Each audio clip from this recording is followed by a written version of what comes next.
네, 오늘 저는 말씀을 지켜 행하라 라는 제목의 말씀으로 말씀을 전하도록 하겠습니다. 오늘 우리가 읽은 이 신명기 11장은 하나님의 말씀에 대한 전인격적 순종과 또 그 결과에 대한 말씀입니다. 이 본문에서 모세가 강조하고 있는 것은 이스라엘 백성에게 베푸신 하나님의 크신 능력과 행적을 상기시키고 있습니다. 하나님의 계명과 규례를 마음과 삶에 새기고 또 순종할 것을 촉구하고 있습니다.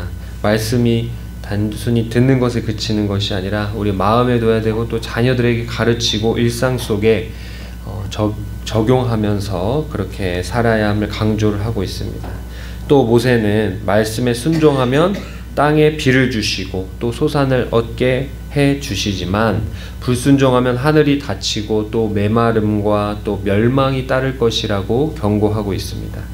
신명기 11장은 이렇게 하나님의 말씀을 기억하고 순종하며 그 말씀으로 삶을 살아나가는 것이 바로 복된 삶이다 라는 것을 강조하고 있는 그런 말씀이 됩니다. 이 말씀 본문이 우리가 어떠한 상황에 처한 또 그리스도인들에게 교훈이 되고 있는지 한번 생각해 볼 때에 이 하나님의 말씀을 머리로만 알고 행함이 약하고 또 행하지 못하는 이들에게 교훈이 되는 것입니다. 우리 한국교회 성도들은 이미 많은 성경에 대한 지식과 또 교육과 또 여러 가지 프로그램으로 인해서 어떤 지식적인 부족함은 없다고 볼 수 있습니다. 제3세계 선교지에 실제로 그곳에서 목회를 하고 교회를 세우는 이런 목회자들과 비교해도 한국교회 성도님들이 오히려 더 많은 성경 지식과 또 교회의 어떤 사역에 있어서 경험들이 있다는 것입니다. 실제로 이 제3세계 선교지의 그 목회자라고 해도 이들이 어렸을 때부터 예수를 믿는 것이 아니라 성인이 되어서 믿는 경우는 주일학교가 뭔지도 모르고 그렇게 목회자가 되는 경우도 있고 또 어떤 신학적 교육이나 이런 것도 제대로 받지 못하고 그렇게 목회를 하는 분들도 있다는 것입니다. 그러니까 이 현대 그리스도인들의 문제라는 것은 더 배우지 못해서가 아니라 충분한 이미 지식이 있음에도 불구하고 이 하나님의 그 말씀을 순종하는 그 삶에 있어서는 여전히 그 세상에 속한 어떤 그 가치관을 버리지 못하고 그런 세상의 어떤 세계관 이것을 그대로 가진 채 살아나감으로써 결국엔 하나님 말씀에 불순종하게 되는 이런 불안한 그런 삶을 산다라는 것입니다. 이런 그리스도인들에게 머리뿐만 아니라 삶에 있어서도 성경적으로 하나님의 뜻에 맞게 또 살아나가는 것이 참으로 복된 하나님의 백성이다라는 것을 강조하고 있습니다. 또 다음으로는 이 신앙의 다음 세대를 책임져야 하는 이 부모 그리고 교사들에게 또 교훈을 주고 있습니다. 오늘날 많은 부모들이 자녀의 교육에 대해서 많은 어려움을 겪고 있습니다. 이 현대시대 탈권위주의 이 흐름으로 인해서 과거의 그 엄격한 부모님의 어떤 이미지 그런 전통적인 어떤 가치가 마치 구시대적이고 이것이 좋지 않은 것, 부정적인 것으로 이렇게 비춰지면서 오히려 부모님을 경외하고 하나님의 어떤 성경적 위계 질서 자체를 배우지 못하게 되는 이런 무질서한 시대가 되는 것입니다.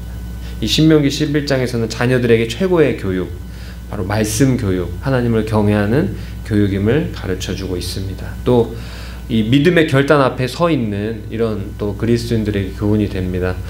이 신명기 11장에서는 축복과 저주의 선택을 명확하게 제시하고 있습니다. 말씀에 순종하는 길이 바로 생명의 길임을 상기시켜주고 있고 하나님과 세상 속에서 우유부단하고 구분되지 않는 그런 그리스도인들을 향해서 확실하게 하나님의 편에 설 것을 확실하게 하나님 말씀의 준행자가 될 것을 강력하게 지금 촉구하고 있는 것입니다. 이처럼 이 신명기 11장은 하나님 말씀에 대한 전인격적인 순종, 다음 세대에 대한 책임 그리고 확실한 거룩의 길을 갈 것에 대해서 강조하고 이것이 참으로 복된 길이다 하고 이렇게 강조하고 교훈을 주고 있는 것입니다. 오늘 본문 내용을 한번 살펴보면 첫째로 이스라엘 백성은 여호와께서 행하신 위대한 일을 경험하고 또 목도하였다는 것입니다.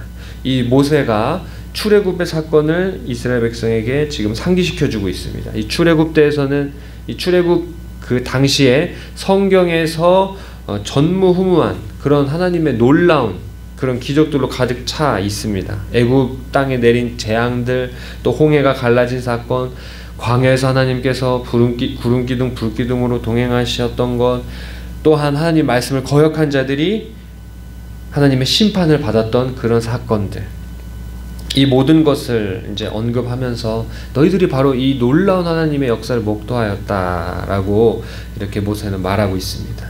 이것에 하나님의 역사를 목도하는 것이 갖는 의미가 무엇이겠습니까? 이것은 하나님의 크신 그 역사를 목도하였기에 더욱더 그 책임이 더 크다는 것입니다. 따라서 이 불순종에 대한 책임은 더 중하게 된다는 것입니다.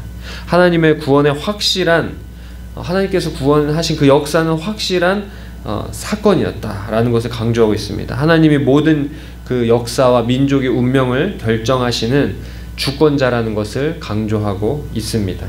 또 이 다음 세대에 대한 신앙의 기초가 되고 있습니다. 본문 2절 말씀에 자녀들은 그 출애굽 그 기적의 사건 이후에 태어난 자녀들도 있었을 것입니다. 그런 자녀들은 어떻게 보면 그 위대한 역사를, 초자연적인 역사를 보지 못하였을지라도 이 그 초자연적인 역사를 보고 경험했던 그 1세대, 그 1세대가 그 책임을, 그 경험했던 그 놀라운 은혜를 다음 세대에게 전해야 될 사명이 있다라고 이렇게 알려주고 있는 것입니다.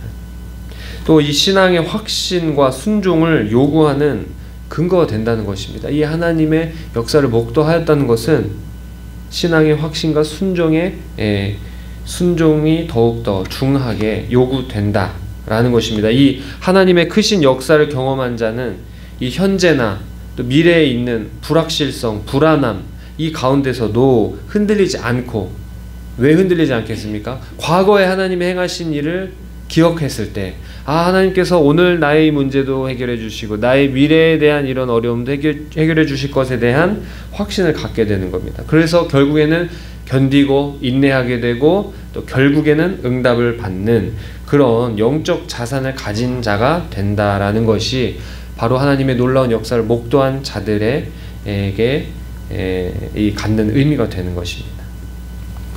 신앙의 확실한 토대 위에 서 있다는 것이고, 더 깊은 순종, 더 깊은 헌신을 해야 한다라는 것이 이 하나님의 놀라운 역사를 목도한 자들에게 갖는 의미가 되는 것입니다. 둘째로, 이 말씀에 대한 순종이 땅의 복을 결정하며 복과 저주 사이에서 결단해야 될 책임이 있다는 것입니다. 이 모세는 말씀 순종을 하게 되면 받는 복에 대해서 이 가나안 땅에 들어가 그것을 차지하고 오랫동안 거하게 될 것이고, 애국과 같이 물을 사람이 인위적으로 이렇게 끌어와서 농사를 짓는 것이 아니라, 이 약속의 땅의 농사는 하나님이 친히 하늘 문을 여시고 비를 내리셔서 이 땅이 비옥해지고 또 농사가 잘 되는 그런 복을 말하고 있습니다. 따라서 하나님 말씀에 순종하면 하늘 문이 열려서 비가 내리고 농사가 잘 되지만, 하나님 말씀에 불순종하면 하늘 문이 닫히고 가뭄이 오래되어 그렇게 어려움을 당하게 된다는 것입니다. 그렇다면 무엇을 하라고 하고 있습니까? 먼저 하나님의 이 말씀을 마음에 두라는 것입니다. 다음으로 이 하나님 말씀을 자기의 마음에 둘 뿐만 아니라 자녀들에게 가르치되, 이 자녀들의 그 눈과 귀를 이 하나님의 말씀에 온전히 고정될 수 있도록 하라는 것입니다. 그래서 그 결과가 무엇이라고 말하고 있습니까? 그 결과는 이 하나님께서 약속하신 이 땅에서 번성하게 되고 원수들을 하나님께서 물리쳐 주실 것이라는 겁니다. 즉 하나님의 백성은 이 땅의 복을 받기 위해서 땅을 바라보고 이 땅을 어떻게 좀 해보려고 이렇게 하는 것이 아니라, 이 하나님의 백성들은 이 땅의 복을 받기 위해서는 오히려 이 하늘을 바라보고 하늘에 하나님께서 주신 그 말씀의 계명을 집중하고 그 말씀을 순종하고, 또 이 하늘의 하나님의 말씀을 자녀들에게 가르쳐서 그렇게 삶을 살아 나갈 때 이 땅의 것들은 하나님께서 책임져 주신다는 것입니다. 이 모세는 이러한 삶을 살 것에 대해서 너희들이 결단해야 된다, 너희들이 태도를 확실하게 해야 된다 라고 이렇게 강조하고 있는 것입니다.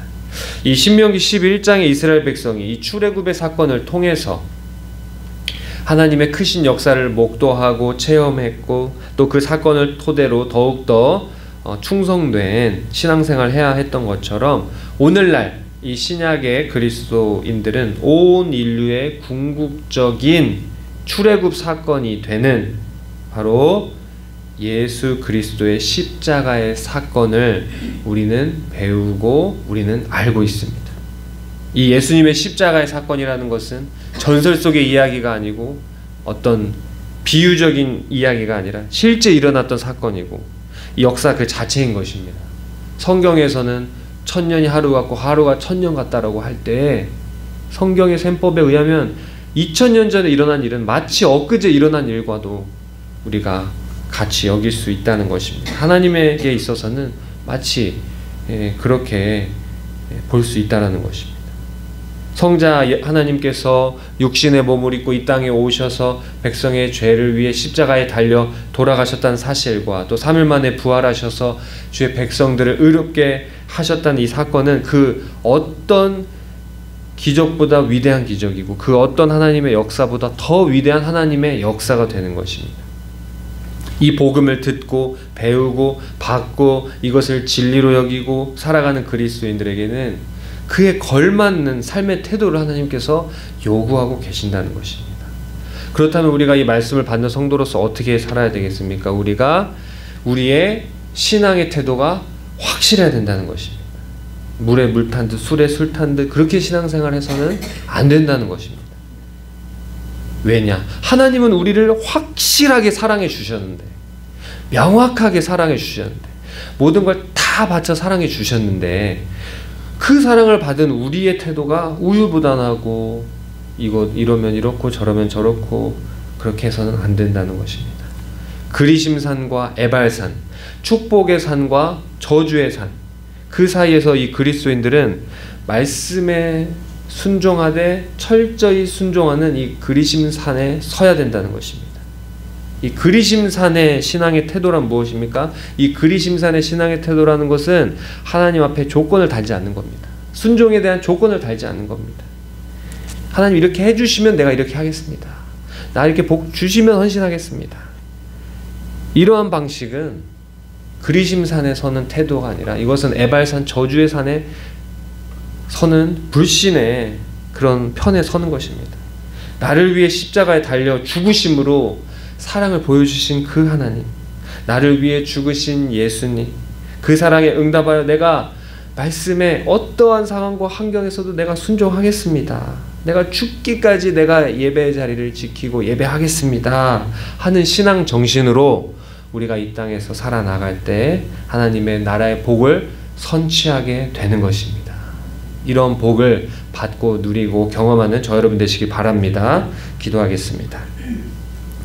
하나님 아버지 감사합니다. 오늘 신명기 11장의 말씀을 통해서 우리를 위해 크신 능력을 베푸신 하나님의 능력과 사랑을 목도한 자들은 더욱 큰 영적 책임을 가진 자로서 다음 세대의 교육을 책임지고 확실한 순종으로 하나님께 영광 돌려야 함을 배웠습니다.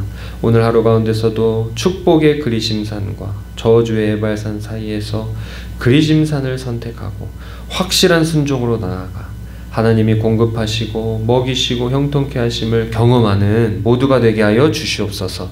예수님의 이름으로 기도합니다.